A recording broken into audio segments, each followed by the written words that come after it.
It is Parking Lot Tuesday, and we're still home. Obviously, we're running late today, so running so late that it would be best that we have our visit this morning before we leave the house.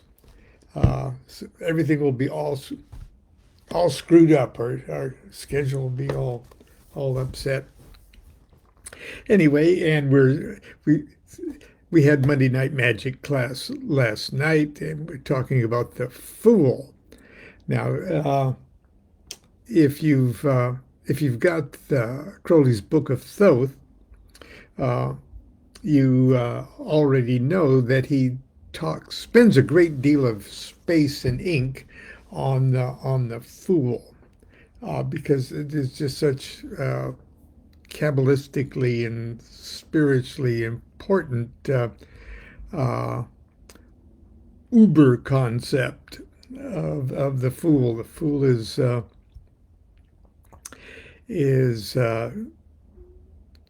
quite quite a sublime and transcendent subject to talk about. And when Crowley was writing the Book of Thoth, he was literally trying to write everything he knew about absolutely everything within the structure, the skeleton of the tarot cards in the Hebrew alphabet. So he had a lot to say about the Fool card, and we had quite a night. And we're doing our best to go through the Thoth Tarot trumps. So we'll be probably working uh, on those at Monday night class for quite some time. Uh, this this morning, I want to talk to you just briefly about this book. You've probably had little acquaintance with it. Healing Energy, Prayer and Relaxation by Israel Regardie. It's a beautiful, beautiful. I'm sure it's Kindle is how you probably read it now. But it's got an introduction by Colin Wilson, a wonderful introduction, and Christopher Hyatt uh, has a contribution. So does Jim Wasserman and myself and Ama. Okay, and it's a hardbound edition from the folks at New Falcon, which was Christopher Hyatt's publishing house. And I think by the time this got published, it was he had passed away. It's got fun illustrations and it's a beautiful book. Okay, and there's a classic picture of Regardie there. Here's what I said. I'm going to read my thing to you in just a moment. But on the back, I've written, "This is the voice of a mature Israel Regardie, distilling knowledge of a lifetime devoted to the study and practice of magic, natural healing, and psychology.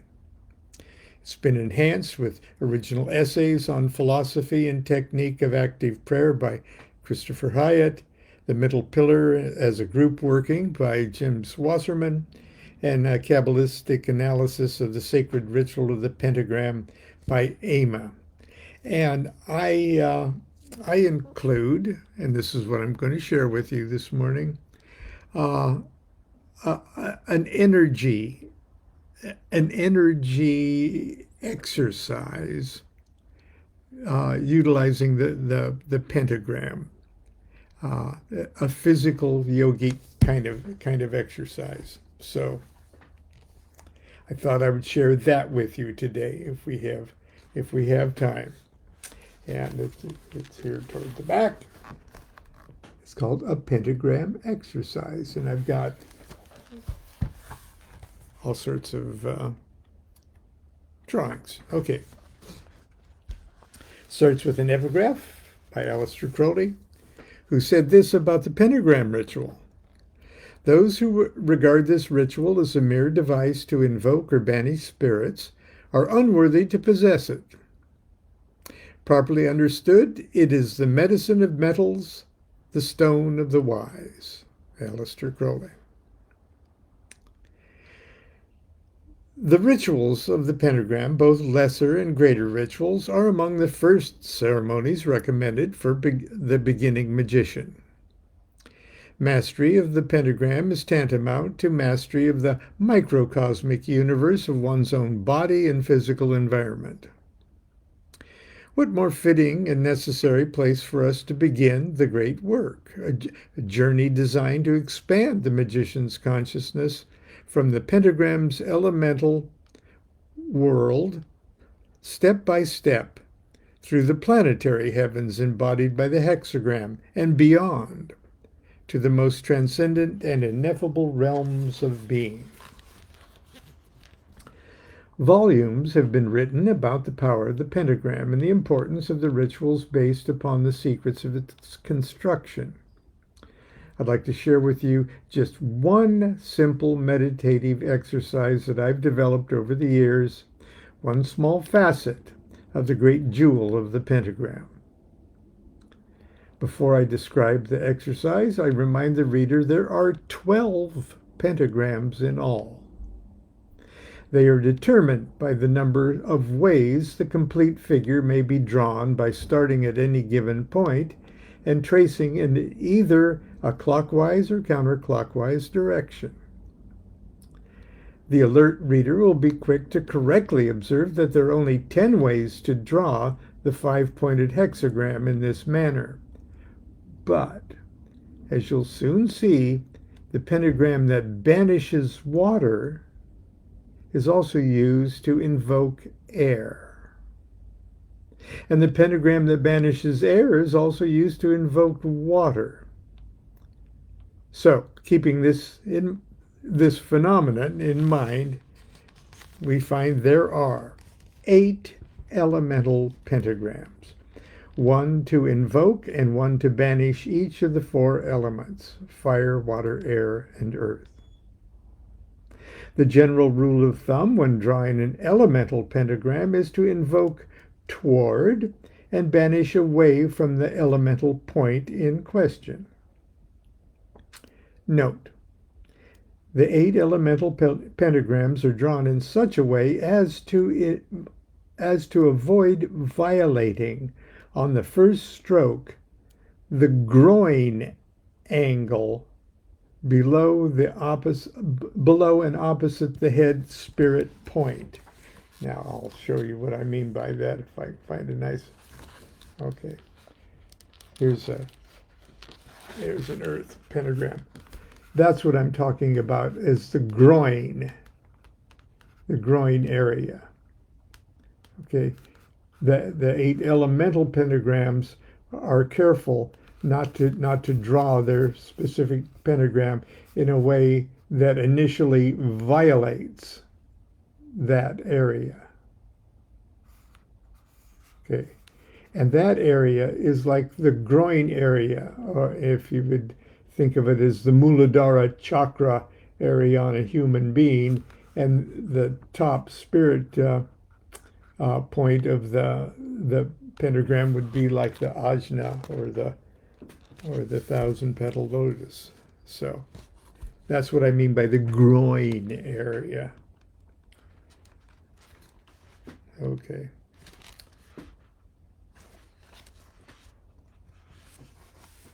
Okay, note this spirit has a dual role.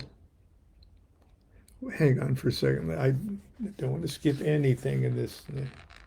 Note the 8 elemental pentagrams are drawn in such a way as to avoid violating the first stroke, the groin angle below and opposite the head spirit point of the pentagram. This fact will become important when we consider the nature of the spirit pentagrams in our exercise. There are 4 spirit pentagrams. So there are 8 elemental and 4 spirit pentagrams. 1 to invoke and 1 to banish the pentagram of spirit active, and 1 to invoke and 1 to banish the pentagram of spirit passive. Note, spirit has a dual role to play in the elemental universe. Like magnetism itself, spirit first pulls the 4 elements together in their infinite ratios and combinations to form all things in the natural universe. Or 2, spirit also pushes the 4 elements apart so that they do not smash so close together that they lose their individual elemental natures. This double duty is why there are invoking and banishing pentagrams for spirit active and invoking and banishing spirits pentagrams for spirit passive. In the lesser pentagram rituals, the magician works only with the 8 elemental pentagrams. However, in the greater or the supreme rituals of the pentagram, the spirit pentagrams are also used. The spirit active pentagram to accompany the active elements of fire and air, and the spirit passive pentagrams to accompany the passive elements of water and earth. The classic rituals of the pentagram oblige the magician to physically stand in the center of the temple and draw with a wand or sword or incense stick or your finger the appropriate pentagrams in the air while he or she visualizes them suspended in the air. It's a wonderful ceremony that accomplishes many things, especially the development of the magician's all-important powers of visualization. Now, before I go on there, I show all of the pentagrams. There's the pentagram of spirit active. Now look at that. The spirit violates the groin area when it invokes it. Look at that. Spirit passive does the same thing, it only goes up toward the active position. Ooh, and then there's the elemental pentagrams, like that. Oh, I gave it away. The spirit pentagrams invoking ones, active and passive, violate the groin area. There's a reason for that. Okay.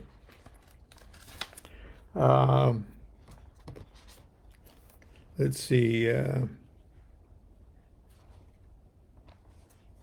In these rituals, the magician draws these pentagrams just as he or she would as if on an imaginary blackboard or upright tablet.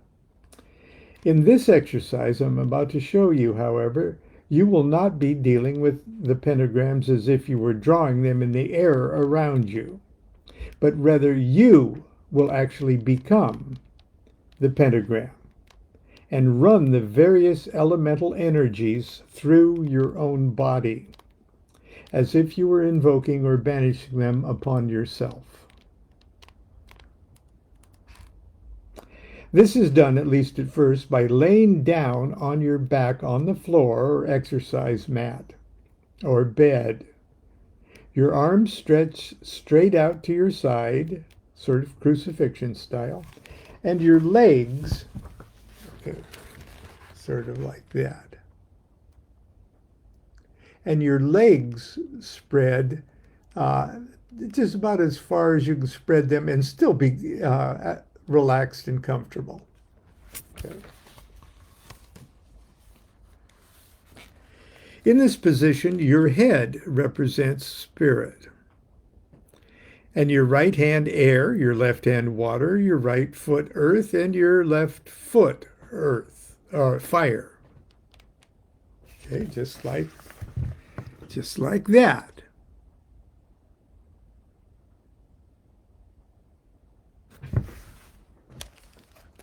The ultimate object of this exercise is to transform yourself, body, mind, and psychic bodies, into the complete and perfect balanced microcosmic man or woman. To make you, as it were, a walking pentagram with all its powers, potentials, and attributes. This exercise is so simple, I need only give you one detailed example in order for you to get the idea and understand the process for all 12 pentagrams. For our example, I will use the invoking and banishing pentagram of Earth. Okay? And just to go back, there's the invoking Earth right there, and there is the banishing Earth, which is recognizable to many of us. So we're just going to use this as an example, but my description holds true if you're going to do water or fire or air. Okay.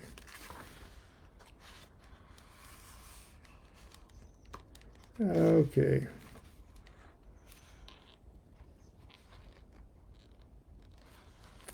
To invoke the energies of Earth upon your body, lie on your back and form the pentagram. Your arms stretched straight out to your sides, crucifixion style. Okay, and your legs spread is comfortable. Concentrate for a moment on the center of your forehead. This is where you will begin to draw the invoking Earth pentagram. Imagine the center of your forehead illuminated by a bright green light. Green, that's for Earth. You could make it any light you want, but this is Earth, so green.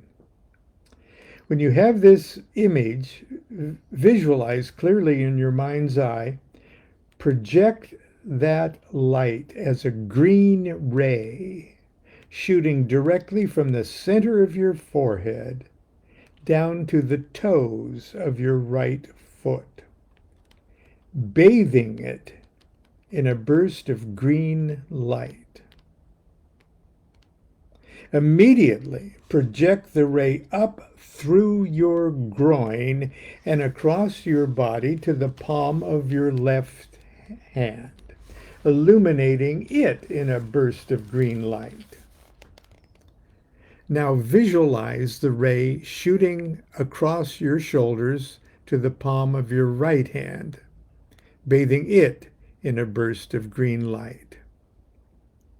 Now project the ray of light down across your body through your groin to your left foot, bathing it in a burst of green light. Finally, to close the pentagram, project the light from your left foot up to close the pentagram where it began at the center of your forehead. Now, this is much easier to instantly visualize than it is to describe it, okay? Keep the entire pentagram alive with the moving green light as you repeat the process until it courses around the pentagram smoothly, seemingly independent of your conscious efforts to direct it. In other words, just keep it going. Sort of, I like to visualize it sort of like one of those seemingly moving neon lights, neon arrow kind of things, and just keep doing it over and over and over again until you actually feel it going through your body. To banish the earth upon your body, lie on your back and form the pentagram. Concentrate for a moment on your right foot. Wriggle your toes and imagine them illuminated by a bright green light. When you have this image clearly in your mind's eye, project the light as a green ray shooting directly up from your right foot to the center of your forehead, bathing it in a burst of green light. and immediately project the ray down to the toes of your left foot, bathing it in a burst of green light. Continue extending the ray from your left foot up through your groin, across your body to the palm of your right hand, illuminating it in a burst of green light.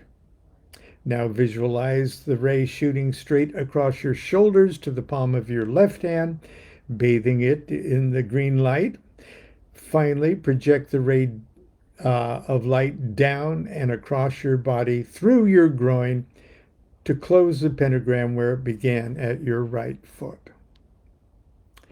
Keep the entire pentagram alive with the moving green light as you repeat the process until it courses smoothly and seemingly independent of your conscious efforts to direct it.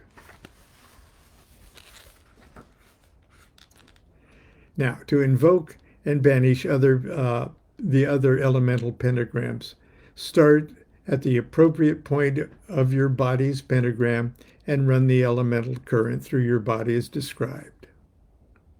The color of the light should vary with each elemental pentagram. For fire, visualize red; for water, blue; for air, yellow; for earth, green; and for spirit, we haven't talked about it, brilliant white.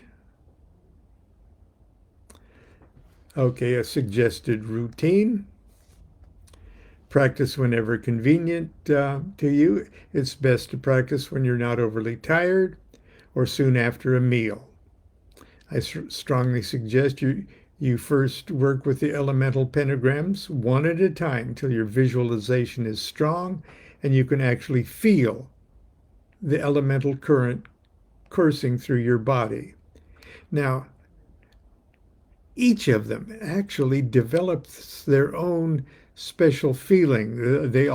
You always sense the same rushing motion, but the fire, the energy of a fire pentagram is dramatically different than that of the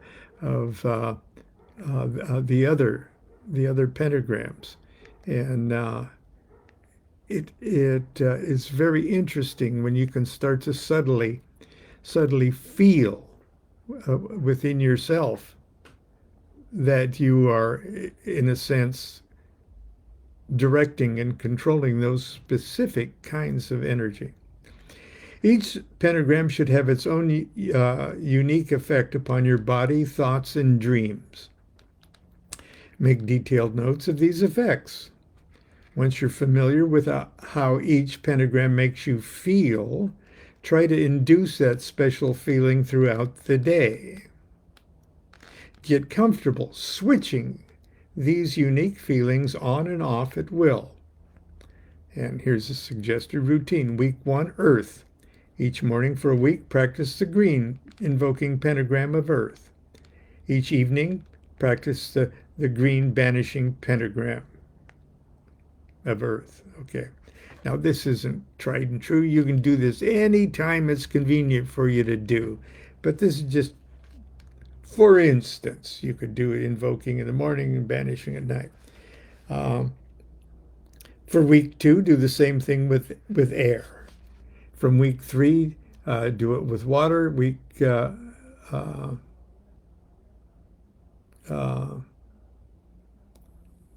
4, hey, I found a typo.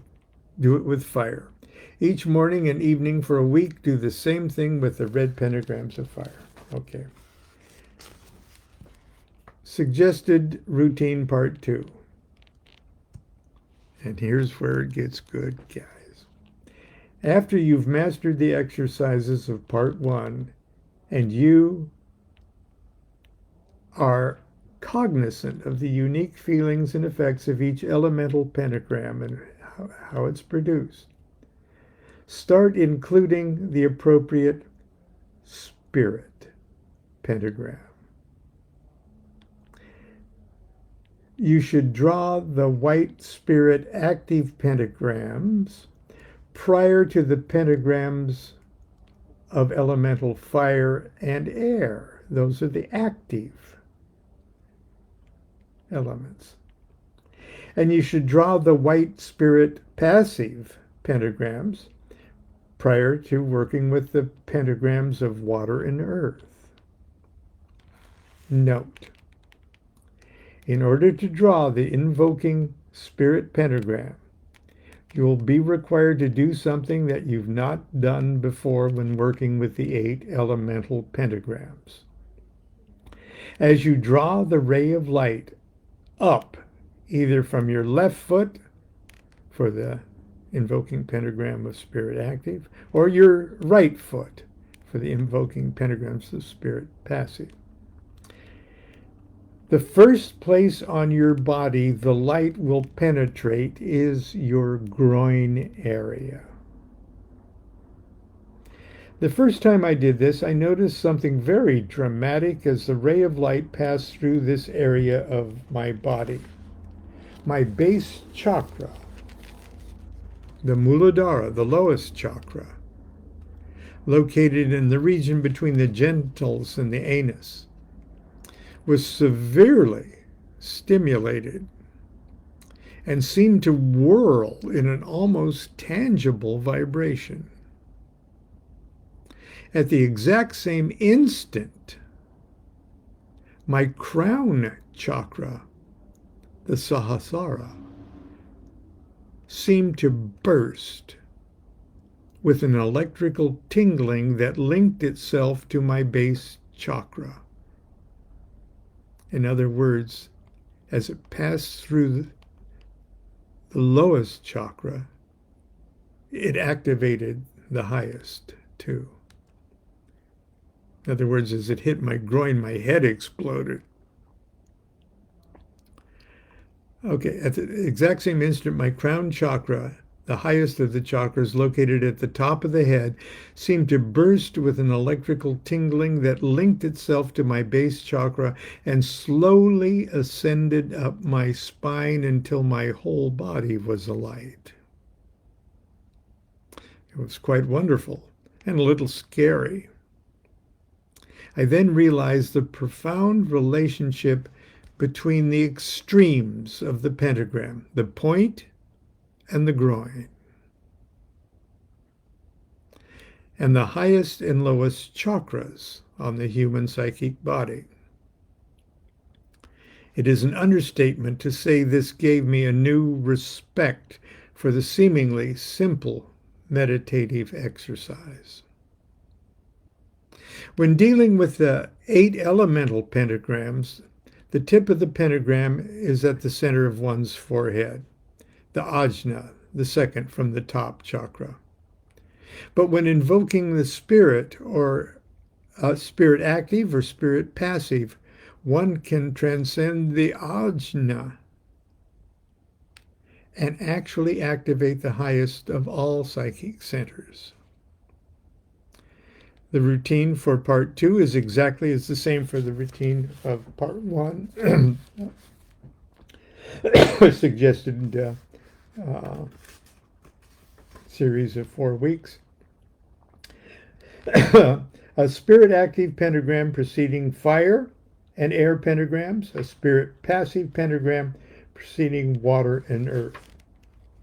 And that's kind of the basic difference between the lesser banishing ritual and the greater banishing ritual. The lesser banishing ritual just works with the elemental pentagram, but the greater ritual first has to activate either the active or the passiveness of the element you're working with, and then specifically the fire, water, air, earth, or whatever that is. So, and that's the end of the book, and that ends with this beautiful thing right there. Anyway, that's it for this morning. Today we're going to head off after the show. Constance, I'm afraid we'll miss her visit from Constance. She was just wonderful last night, and we had a great thing. I think I posted on Facebook as I was getting ready for class, and I had a projected image of the Fool card up on in our living room. You might want to check that if you're on Facebook. Anyway, until tomorrow, continue to be good to yourself and be good to each other. Do what thou wilt shall be the whole of the law. Love is the law. Love under will.